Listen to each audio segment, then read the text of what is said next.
Spain Portugal മത്സരം കഴിഞ്ഞു കഴിഞ്ഞപ്പോൾ നിങ്ങളുടെ കണ്ണ് പോയിട്ടുണ്ടാവുക ക്രിസ്ത്യാനോ റൊണാൾഡോ, യമാൽ, അതുപോലെ തന്നെ ന്യൂനോ മെൻഡസ് എന്ന് പറയുന്ന താരങ്ങളിലാണെന്നുണ്ടെങ്കിൽ എൻ്റെ കണ്ണ് പോയി വീണത് വേറൊരു താരത്തിലേക്കാണ് കേട്ടോ. അപ്പോൾ സ്പോർട്സ് വീഡിയോസും കാര്യങ്ങളൊക്കെ ഇഷ്ടമാണെന്നുണ്ടെങ്കിൽ ഈ ചാനൽ ഒന്ന് ഫോളോ, സബ്സ്ക്രൈബ് ചെയ്യുന്ന കാര്യം ഒന്ന് ആലോചിച്ചുകൊണ്ട് നമുക്ക് വീഡിയോയിലേക്ക് കിടക്കാം. അപ്പോൾ കാര്യം ആരെ പറ്റിയാണ് ഞാൻ സംസാരിക്കുന്നതെന്ന് വെച്ച് കഴിഞ്ഞാൽ റയൽ മാഡ്രിഡിൻ്റെ പുതിയ സൈനിങ് ആയിട്ടുള്ള ഡീൻ ഹൊസൈനെ പറ്റി തന്നെയാണ് കേട്ടോ. കഴിഞ്ഞ ഫൈനലിൽ തന്നെ ശരിയാണ് പുള്ളി തോറ്റു, പുള്ളിയുടെ ടീം തോറ്റു എന്നുള്ള കാര്യങ്ങളൊക്കെ ഉണ്ടെങ്കിലും ഇതിൽ ഏറ്റവും ഇമ്പോർട്ടൻ്റ് ആയിട്ടുള്ള കാര്യം ഒരു സെൻറ്റർ ബാക്ക് 101 പാസ് അക്യുറേറ്റ് ആയിട്ട് കൊടുത്തിട്ടുണ്ട് എന്നുള്ളതാണ്. അയ്യോ അതെന്തോ ഒരു വലിയ കാര്യം എന്നുള്ളതല്ല, പക്ഷേ അതിൽ എനിക്ക് കാണാൻ പറ്റിയൊരു കാര്യം എന്താണെന്ന് വെച്ച് കഴിഞ്ഞാൽ പലതും ലോങ് പാസുകളായാലും ശരി, പുള്ളിയുടെ പലതും ക്രിയേറ്റീവ് ആയിട്ടുള്ള പാസുകളെല്ലാം നമുക്ക് ഫൈനലിലും അതുപോലെ തന്നെ സെമിയിലും കാണാൻ പറ്റിയിട്ടുണ്ടെന്നുള്ളതാണ്.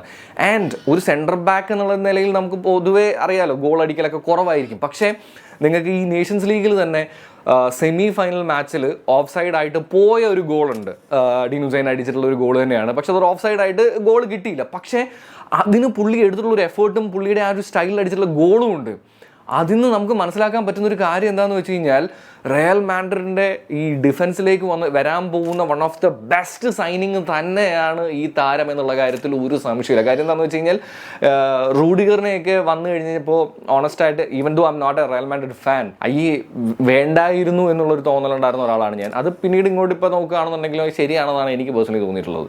പക്ഷേ ഇത് എന്തിനാണ് അങ്ങനെ ഒരു സൈനിങ് അല്ലെങ്കിൽ ആ ഒരു താരത്തെ സൈൻ ചെയ്തത് എന്നുള്ളത് നേഷൻസ് ലീഗിൽ കുറച്ചും കൂടെ നമുക്ക് മനസ്സിലാക്കാൻ പറ്റിയിട്ടുള്ളതെന്നുള്ളതാണ് കേട്ടോ. അപ്പോൾ ഈ വരുന്ന ക്ലബ് വേൾഡ് കപ്പിലാണെന്നുണ്ടെങ്കിലും അതുപോലെ തന്നെ ഇനി അങ്ങോട്ടുള്ള ലാ ലീഗയൊക്കെ ആണെന്നുണ്ടെങ്കിലും it's not going to be easy. ഇപ്പം നിങ്ങൾ പറയും എന്താടാ മോനെ ബാഴ്സലോണ ഫാനായി നീ പേടിച്ചു തുടങ്ങിയോ? ഇത് പേടിയല്ല, just accepting or recognising the talent, that's all.